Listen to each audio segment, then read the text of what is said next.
Yes, I still got her. Let's just see if it'll start from sitting here. I don't remember when I last ran it, probably a week ago.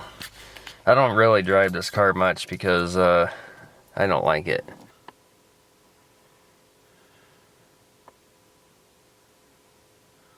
Okay. I figured that. The engine's pretty healthy in here.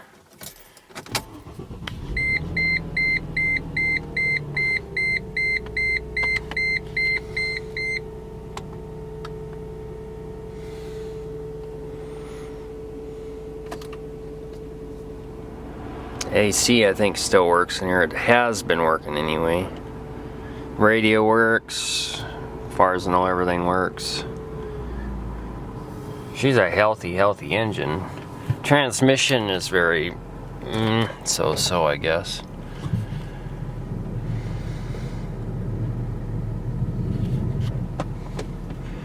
But I'm gonna go out to the farm. We're gonna do some videos and go from there, guys. So, an update on the Mercedes. The only thing that's starting to get bad is she's starting to rust out. Once it rusts out, we can't stop the rust. She's been running good. I took her out to the farm here. She's very quiet down the road. You don't even know what's shifting. It's just like butter. When you drive this 2008 Honda Accord, that thing is rough shifting. And road noise. This has no road noise, and it's just like you're driving on a boat. It's just whoosh, just flies. So that car runs pretty good. Let's show you the other side. It's rusting there too. This side's rusting through. You can kind of see it. She's really rusting out. That's the trouble when they just sit there, and then plus when they get old and age and miles, they just rust away. You can't really save anything. Don't matter what brand it is. 2007 Chevy 2500 heavy duty, the first year of the new body style, is still running pretty darn good. The only thing is, the paint's falling off, typical white GM. It'll start rusting. It has not quite rusted anywhere except a little bit around the wheel wells, typical Chevy. It's on its second 6-liter engine, and the engine's used in there like 150,000 miles. The only thing we've done is put one spark plug in the engine and some tires. That's it. Since we've owned it 6 years, this was a company work truck. And transfer case is getting bad in the transmission. You can see it's starting to rust here. It's a Z71. And the dealership was going to junk this. I can't believe that. We paid $4 grand. They put a brand new radiator and a used engine in there, and this has been a good truck. And we drive this everywhere. See, she's starting to rust. Typical Chevy. And usually down in the cab mounts and corners and whatever. And the paint's coming off on here. Let's check the engine here in a minute here. We can also fire it up too. There's a 6-liter engine, and typical Chevys have the oil cooler lines are leaking. Well, this one's leaking. Power steering lines are leaking, you know. You can see way down there, but it's all wet. Like I said, we just put a couple spark plugs in there because it had a misfire, and other than that, we haven't did anything to the engine but change oil and general maintenance. And a battery. Should probably check the oil we're under here. Ugh. And she's on full, she's getting dark. And it smells burnt if I remember right too. Yeah, see it's all dark. I don't know if you can see it, but it should be pink. And it smells, it don't smell really burnt, it actually smells dirty. Yeah, you know what I mean. It just don't smell clean. How many miles do we got? Hood open, I don't really care. 329,255 miles. Oil pressure, when it warms up, goes way down pretty low, so.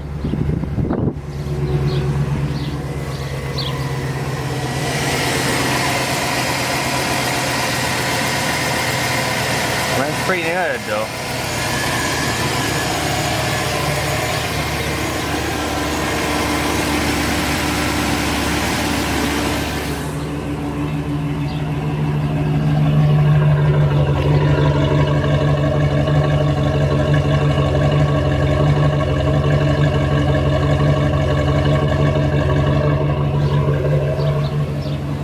Somebody told me it doesn't sound good, but I think it sounds like a big block. Sounds like it's cammed out.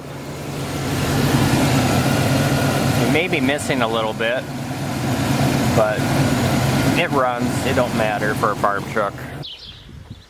Now for the Powerstroke. A lot of people have been asking me, I thought you said it wouldn't run. Well, yeah, it don't really run very well. There's some issues with it, and you know, we're debating should we fix it or not, because look at the bed here. The frame, the metal. Is it safe? Probably not. It's not safe to tow anything. The tires are good and everything, you know, and the transmission's iffy. It'll shift, but it slips. As you can see, it's not in the best shape. And the water pump's leaking on the engine, I see, and it won't keep antifreezing, or it keeps leaking out. And it's gonna need some work. And there was a guy on my channel said they would fix this, and it don't matter what shape it is. Yeah, it definitely can be fixed. It'd take a lot of work though, and it's you know, something that we don't have time for around here. When you farm, you gotta get your stuff done, and she's gonna need a new deck on the back here. The frame may be okay, I don't know. I think it is. You know, all them Fords rust there. The engine's gonna need some work with injectors, I'm sure, and gold plugs, and maybe the fuel and stuff, but it would run. I don't think it uses oil. I know it does not leak oil. Oh, and the buzzer don't work half the time either. The AC works in here perfect. The door's shut good. But the only reason why we don't really want to fix it is it's only a 2-wheel drive. We really would like a 4-wheel drive. That's the only downside of this vehicle. Yes, it could be, it can be fixable, but it's just to a point where when do you want to keep fixing with 500,000 miles, and you just, yeah, it's one of them deals. Let's check the oil here, and we'll fire her up, and we'll see if she'll, yeah, see, she's a little bit off of full. I filled her up, so it might have took not a half a quart, but it's burning oil. It is starting to use oil now, I see, because it does not leak any oil anywhere that I see, so it is using oil now. And it's like I said, you get to a point when it starts using oil, you know, it's no point of fixing it when there's all other problems with transmission. It looks a little tiny wet underneath there, but I highly doubt that would drain oil like that, because it really smells like oil. And another thing is, why it probably wouldn't be worth fixing is the rear differential has been out of oil for 5 years, and we ran it and drove it down the road with no oil. So you're gonna probably need some rear end work too. It's not gonna be something you can just fix and go, because I'm sure it's did some damage to the rear differential. So let's fire up. If it'll start with one battery, it may and it may not.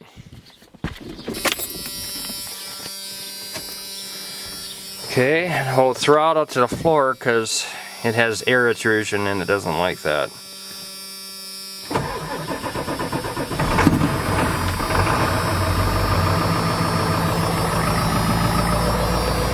Now, gold plugs aren't working here.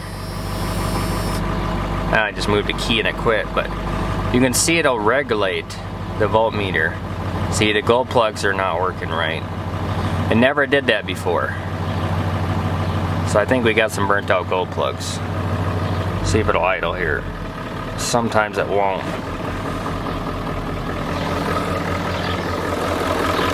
That's one battery, because the battery ends are bad on this side.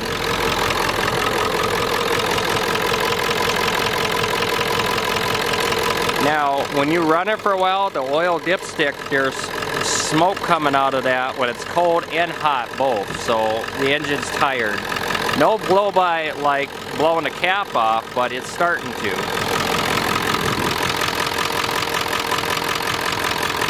Once it warms up a little bit, you'll see it come out of there. And it's out of coolant already, so the water pump must be leaking again.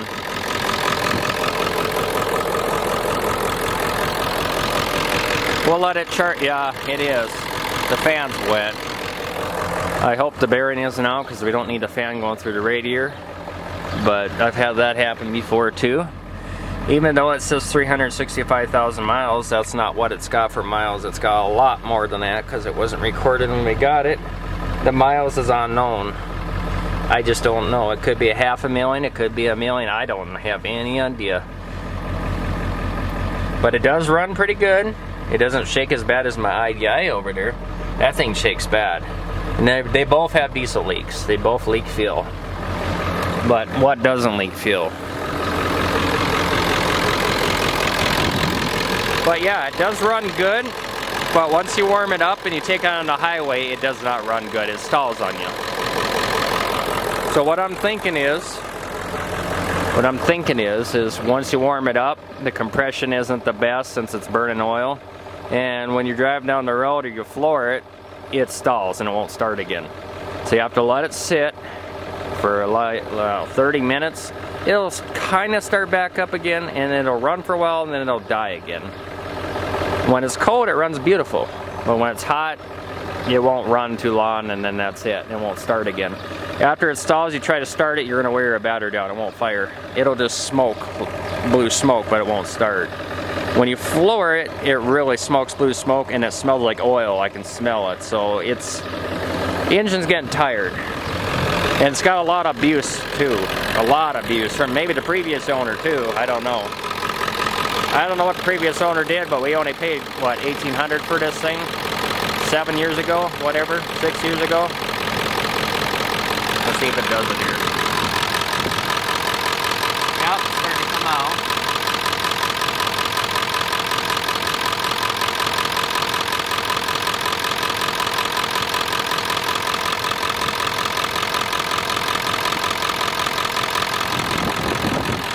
That's what it does. It'll come out the dipstick and it'll come out the oil fill cap. And it doesn't blow the cap off, but I don't know why it does that. But I think that's a good indication that the engine's getting pretty tired and it's blow by the engine. It'll start smoking as it warms up, and if you let it idle for a long time and you floor it, blue smoke pours out and it don't run well. It misses really bad. So I don't know, them injectors got to run off the oil pump and oil pressure, and as it warms up, the oil pressure gauge goes down on low. So you can see the oil pressure is right there. As it warms up, it goes pretty low. It actually goes way down to there, and then it starts to run like crap. The oil pump could be getting bad. It could be, I don't know, it could be a million things. I'm not a diesel mechanic, but all I know is it's probably not good.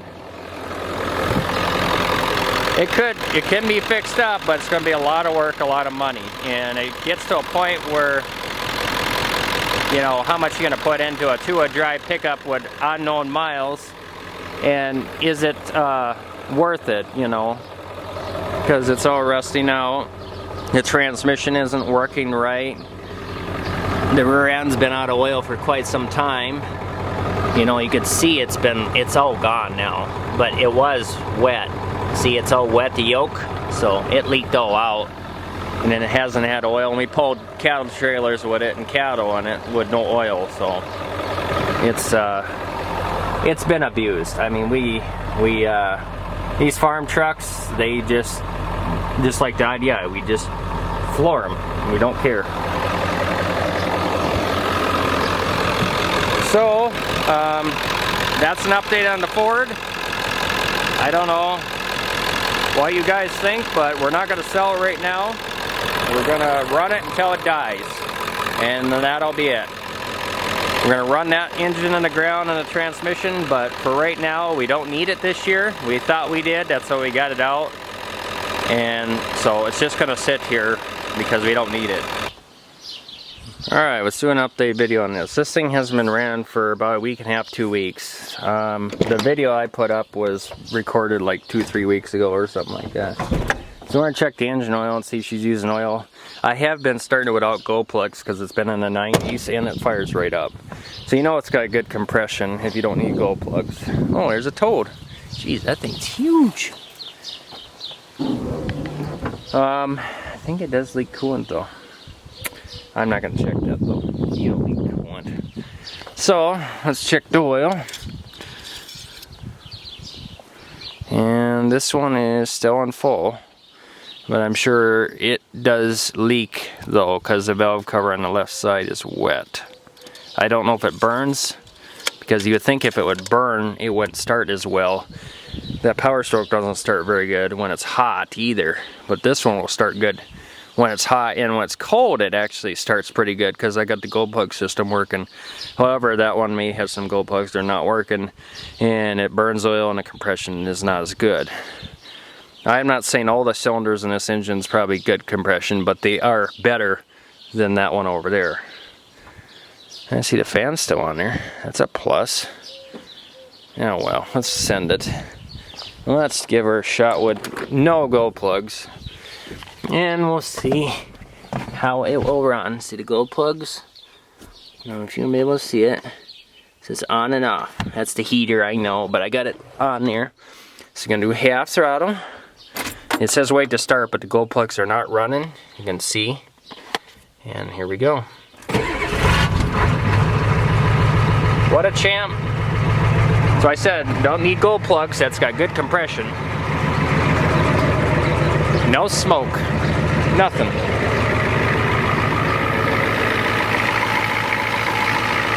Mint.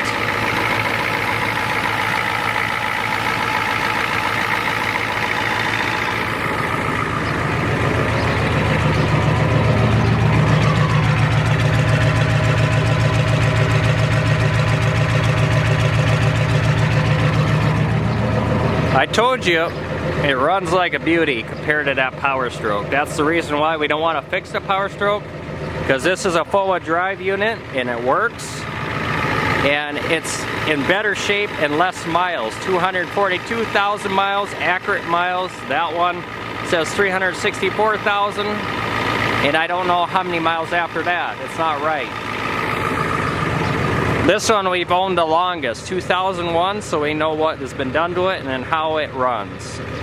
This is the reason why we fixed this one, because you can get parts pretty cheap for these IDIs, and they run pretty good.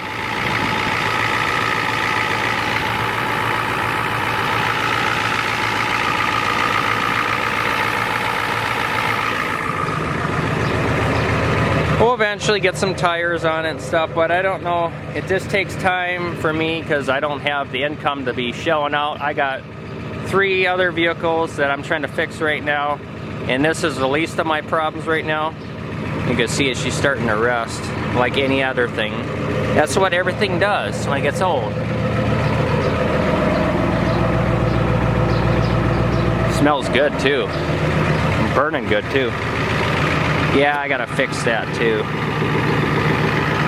No rust on this side, but the driver's side always rusts on them Fords. I don't know why. Ford diesel. Right here it always rusts, and this one's come through. Cab is not really sinking down too much either. It's really rusting.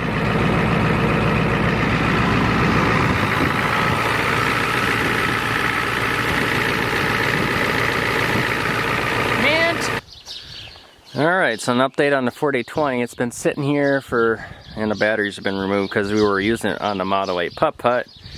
So I've got it on the battery charger now. Well, it's been on the battery charger for 4 or 5 days, that battery. Should be charged by now. But this thing we're going to put back in the shed because the water pump's going out and the hydraulic pump isn't working right. Tires are shot. And we don't really use this tractor. The reason I got it out is just to get it limbered up and lubed up and checked over, washed up, and they just sit there and it's not good for it. We're not selling it because it's been in our family since brand new. We're not selling this tractor. We absolutely won't sell it, no matter if we don't use it or not. But the water pump is pretty bad, and it's leaking fuel really, really bad. And the tires are just done. They've been on here since the 80s, and this thing's leaking fuel like a sieve. You can see everything's all wet. So I'm going to put a battery in there too and start it up and move this in the shed. Not probably today, but it's got to be put away for the year because we're not going to use this anymore. Okay, and finally for the Dodge. We have it hooked up to the cattle trailer, and yeah, she's really starting to rust pretty bad here. But we're having a new problem with it where it has no power at all. It won't even hardly run anymore. It could be the fuel lift, it could be a throttle linkage, I don't know what it is. But all I know is when you're pulling, or you even not pulling, you floor it and it just bogs all the way down and it won't move. You step the throttle and it just won't go. So that just sits here. That's the reason why I got that white Powerstroke out, because we're gonna haul cattle with that, but then we decided not to even mess with it. So there it just sits here. I'm sure it's something, but the only thing is I wanted to hook my OBD reader up to it, and that don't work at all. And it's broke.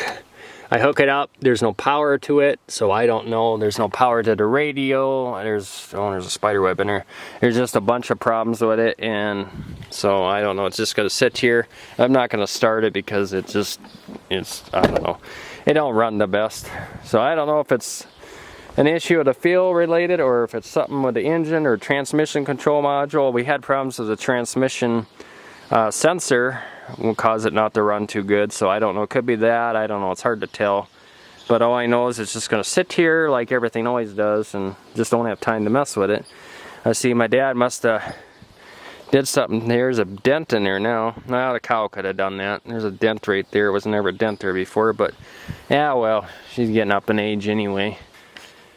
Here's the F600. That thing is up and ready. We'll probably use it for silage 1 to 2 more years, and that'll be it, because we're gonna not have cattle anymore after that. We're just sick and tired of it, and this thing's getting up in age where the clutch is, I think the clutch is nothing left. When you take off, it's just, there's no clutch anymore, and it's getting old. It's a 1977 F600.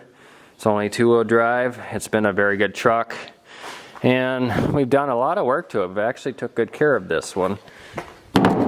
There is the Honda battery. Everybody was asking, where'd the Honda battery go? Well, there it is. This one is, we put new points and condensers in it, spark plugs and coils and carburetors, and we've done everything to this thing. General maintenance of this. Changed oil and just took good care of it. It starts, it runs now. I drove it here where the 4020 sat. This is where the 4020 sat. See the tracks there? This is where the front wheel was. This is where that thing sat. So yeah, I drove the F600 here, and it ran beautiful. It runs really, really good. This thing always starts and it dies about 50,000 times, like every Ford always does. And once it warms up, it runs really good. Don't have any issues ever since then. It does run warm when you run silage because it gets stuff in there in the radiator, and then she does run a bit warm. We do pull it pretty hard, and it's really not meant for that. We haul a lot of heavy silage, and we have broke some springs on this thing before, and we actually blew a brake line out on it. It was kind of scary. Almost went out in the middle of the intersection, so we had to hurry and pull the emergency brake. If you look, the rear differential is a little wet, not bad. We've had to put new U-joints and drive shaft on it once because we did break it off, the drive shaft, by accident, all the way up to the front. And the mufflers are nothing there anymore. They're all rotted out. You can see we've welded this up and re-rigged this thing up many times. This was a cookie truck in Minnesota in the 1980s. And then we converted it into a grain truck here, and it's been here ever since. It wasn't originally blue, it was originally green. So we've overhauled this engine once. This is not the original engine. I've heard, I don't know, but they claim this isn't the original and the same size engine that was in here. I'm not sure what cubic inch this engine is, but I'm sure you guys would know. I can't see by that thing way down there. All I know is it has 0 power. It's a dog like any other Ford is. Look underneath here, it is leaking oil a little bit. Frame is in good shape. Everything else isn't probably. Mechanically, it's pretty good. Steering's good. It's just the clutch needs some work to it. And the engine don't burn no oil at all. It's very good shape.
So, truck runs pretty good. You see I fixed the starter issue. It was just a bad positive end. And the clutch has 0 to nothing. So the clutch is pretty far gone on this thing. I don't think we've ever done anything to the clutch since we owned it. But you can see the box is looking tough on there for the silage. Overall, it's a very, very, very good truck. She does flat out like every other Ford and kills about 50 million times, but she does respond pretty well. And this is where it was an accident in Minnesota. It was a cookie truck and they rolled it. That's why it's got such a gap there.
Guys, I don't know what gear is what, but I haven't driven this thing forever. But that should be good enough. We'll drive the F600 in here. I don't think there's any room for it, but this thing can't be ran because the water pump. But the reason why I would stop and put it in park and that noise would stop, because when you have the clutch in too long, the pump, the hydraulic pump would quit working, and then you would have the power steering pump. So you have to put it in park and let it. You start back up again. There's an issue with that. That's why it's sitting here.